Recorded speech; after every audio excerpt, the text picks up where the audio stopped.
Is this thing on? I think so. Okay. It's hard to tell sometimes, except for that's the red light, which is supposed to be on and not off. And sometimes we confuse those.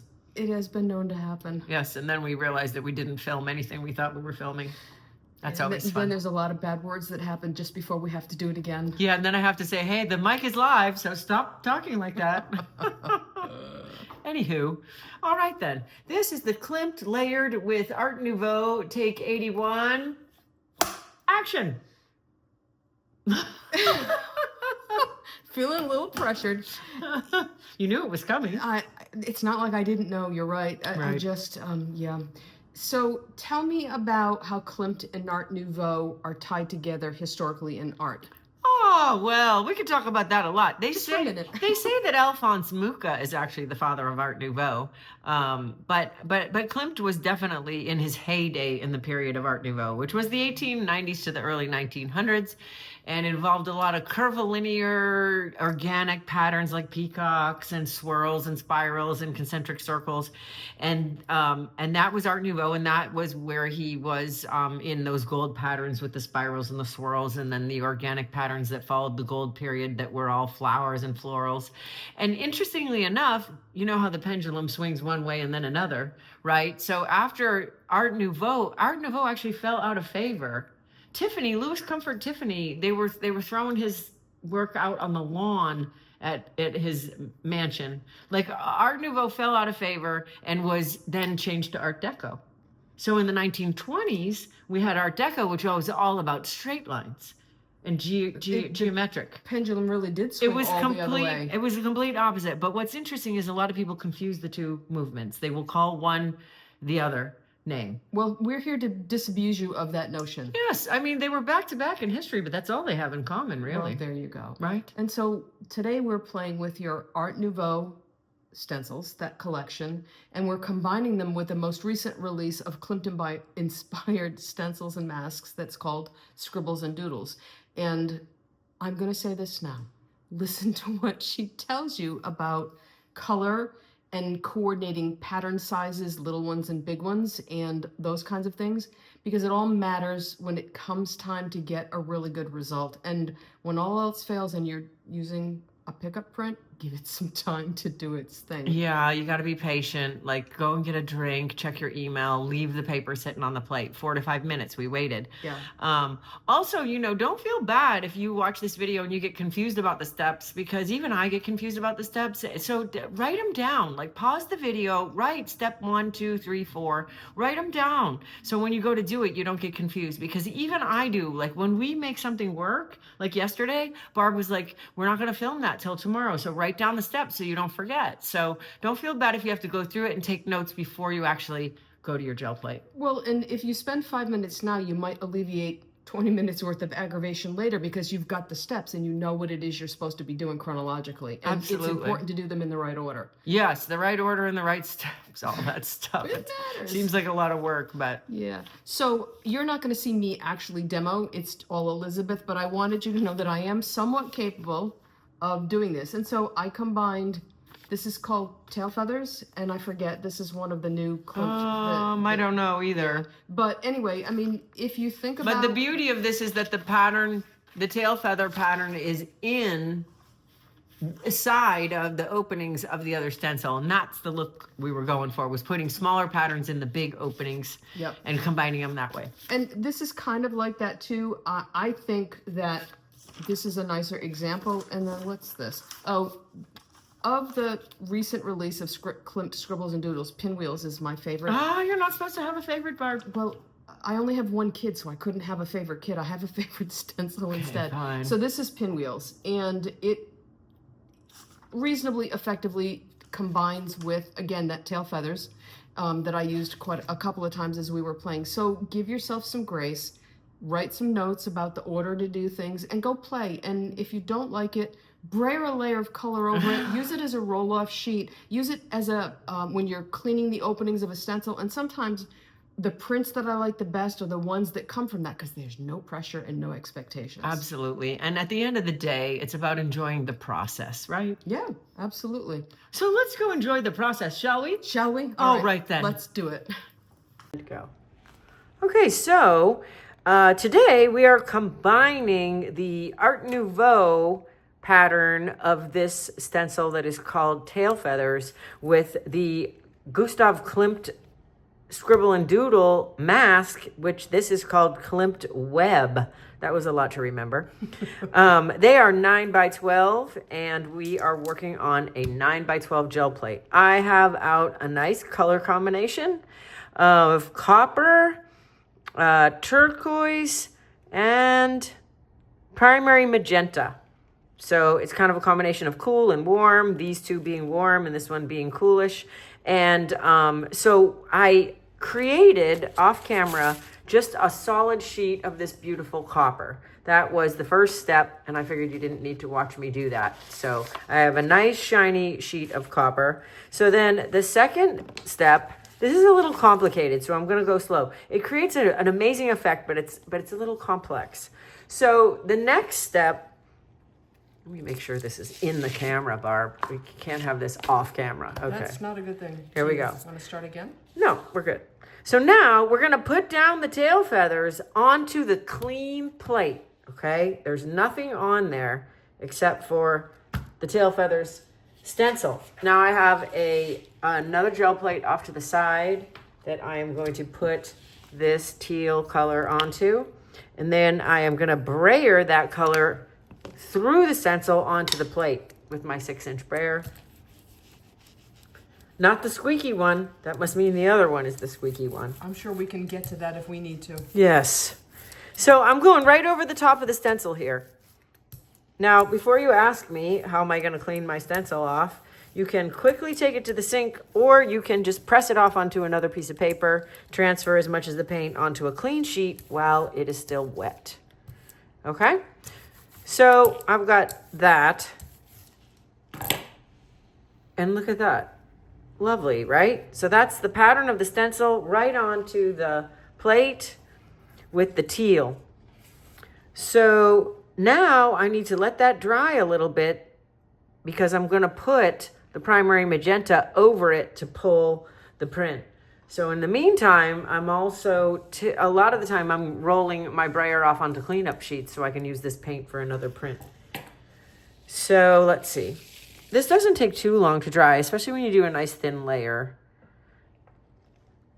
And then while we're waiting for that to dry, I'm gonna add this, and then I'm going to put the stencil on it, on top of all of that, to block and protect this copper pattern. So this copper color, if you notice by the square on the container, is only halfway opaque. So if I were to print the copper over other colors, because it's only halfway opaque, I'm gonna see the other patterns through it. So I struggled with how do I get the copper to be super solid? So the way I'm gonna do that is I'm gonna use the stencil to mask it so that my copper on the paper shows with no other paint over it or under it or next to it or near it. So Covered all the eventualities. that's it. So that's how you do it. You have to mask it off because it's not completely opaque. This color is completely opaque, but even if you applied it in a relatively thin layer, you might still see through it if it was thin. So we have to mask it off if we want it to be completely copper. So here's the primary magenta, and I got my brayer that might have a little copper in it. That's kind of okay. Yeah, it's not bad. So now I'm going to put like a nice layer. Oh, there's the squeaky brayer, Barb. There you go. I knew you missed it. We wouldn't be disappointed if we didn't have a squeaky brayer. Yes, I would be. It's like a signature thing now. So, and I know from previous experience that I'm seeing too much of that blue in here. So I'm going to get a little bit more paint on there in the middle. There we go. And you know, I think it's important when you go through the process of creating a print to observe things like you recognize that there wasn't enough pink in the center and you added some more. And all of those bits of care that you take go into creating a successful print. Yeah, I mean, I've just practiced a lot, right? So now I put the stencil into that layer. So I put that magenta over the teal that I brayered onto the plate. Now I'm masking that whole thing and using the copper sheet, putting that over here. So what we're going to get is a solid copper Klimt web pattern, and the tail feathers pattern is going to show up in the openings of that. So basically in the openings, we're doing a pickup print. So it's going to require a lot of pressure in there because that teal paint was dry. So now we're picking it up with the primary magenta, but we have to have it make good contact and let it sit there for a couple seconds so that the magenta can moisturize the teal and cause the plate to release it. So your fingertips into this pattern. And why I like this particular mask for this effect is that it has large openings to let the tail feathers show through. 2 stencils, 2 masks with small patterns probably would not be as effective. So basically what I'm using is a stencil with a larger opening and filling that pattern with a smaller opening. So for example, we could also use something like this one from the Klimt Scribbles and Doodles collection because it has these big open areas, and then we could add another pattern in there that's smaller. So you want to be thinking about the size of the pattern. So I've got something with large openings and then a smaller pattern that will fill those large openings. And then, like I said, it is a pickup print, so we need to get a lot of good pressure in those large openings so that it will pull the teal along with that magenta. And with this heavier tube paint, you got to give it a few more minutes. And we can always take a little look and see how it's going. And it's not picking up that blue quite yet. So I'm going to pause for a minute and really give this plenty of time to adhere to the paper, and I'll be right back. Okay, so I'm back. That was about 4 to 5 minutes to allow for the layers to lift and adhere to the paper. You can't be in a rush. You can pull up a corner and look at it, and if you're not getting this effect and you're seeing that there's still paint on the plate that's not pulling onto the paper, then you can put it down, press it back down, and wait. So 4 to 5 minutes.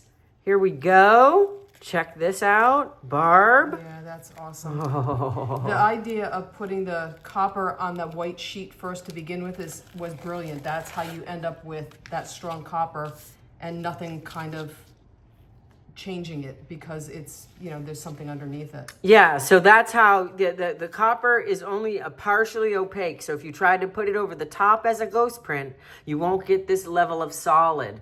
So again, it was on the bottom sheet, and I completely masked it from all paint application with the mask over top. So that is a lovely. I am loving that. Well, isn't that so cool? It is, and especially because you've got the turquoise and the red and all of that opposites kind of across the color wheel thing that happens. They really spark off one another.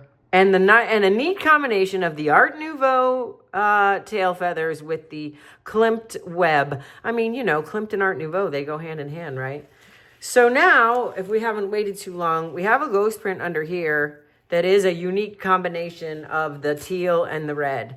So it should be, the pattern that's in here should be in that area that we masked off. So to keep with the same color palette, I'm going to put the copper over it and pull the ghost print, and should get another unique combo of those colors, but I think it's going to look very different.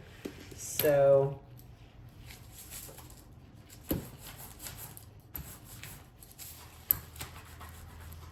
good thing you cleaned that baby off. right. All right, here we go.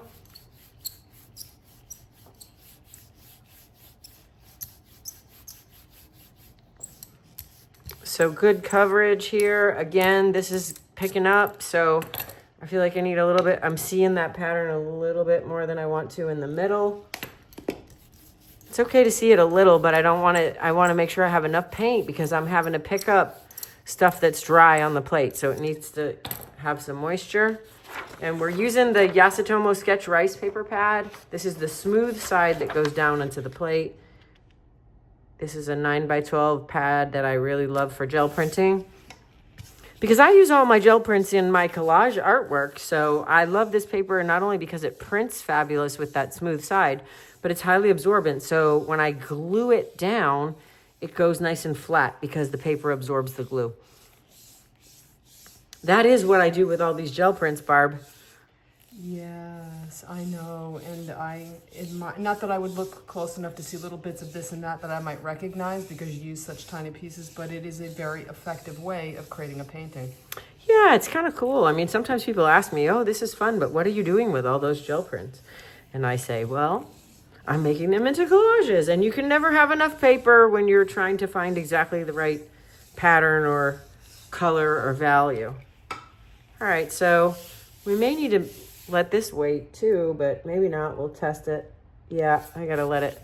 Okay, so we'll let that sit for the same amount of time. Okay, so I left that for about the same amount of time, 4 to 5 minutes. It's better to be patient and get a better print than to pull it too soon. So I think I've got good contact now. And when I lift it up, I see very little paint remaining on the plate, and that's what you want. If it's leaving tons of paint on the plate, that means it hasn't adhered to the paper yet. So this is the ghost print that I'm pulling with the copper, so I'm getting a different, unique effect in my second print. Look at that. So that's pretty cool. So you get the tiny pattern in the Klimt web, and you get the pattern in the openings in the Klimt web in the first version. So you get two pretty cool and unique prints using the copper, the teal, and the permanent magenta. Primary magenta in this combo of 9x12 stencils, mask, paper, and plate. I love that we get full flood, right to edge prints. Well, you know what I think is interesting is these are very obviously related to one another, but they look so entirely different. Yeah, completely. I mean, talk about two for the price of one. Yeah, definitely. Totally. They're similar and in the same color palette, but totally different. So, but I have to say, this is my favorite. I know I'm not supposed to have a favorite, Barb. Well, but this they're is not my your favorite. children, so it's okay to have one. This one's cool too. Yeah. But boy, it's just those colors. Yeah, it's great colors. And shall we show them my new book? Sure, why not? I got this book. If you're at a loss for color combinations, I grabbed the colors kind of out of here. I mean, I made my own thing with it, but like this being the primary magenta, that being the teal, and this kind of copperish.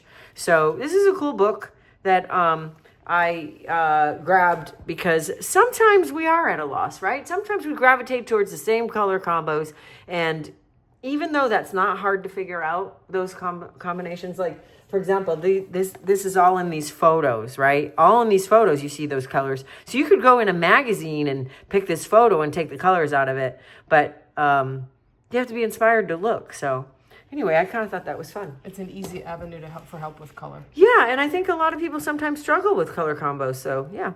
Anyway, that's where this came from, and I love it. Absolutely. All Me right. too. So that was tons of fun. Yep. I'm over the moon about this print that I made. I'm so excited. And the secondary print. Oh, that was backwards. Oh, yes. I'm over the moon about this one. This one I'm only partially over the moon about, but it's the secondary product of this fabulous print. So you can't not like that.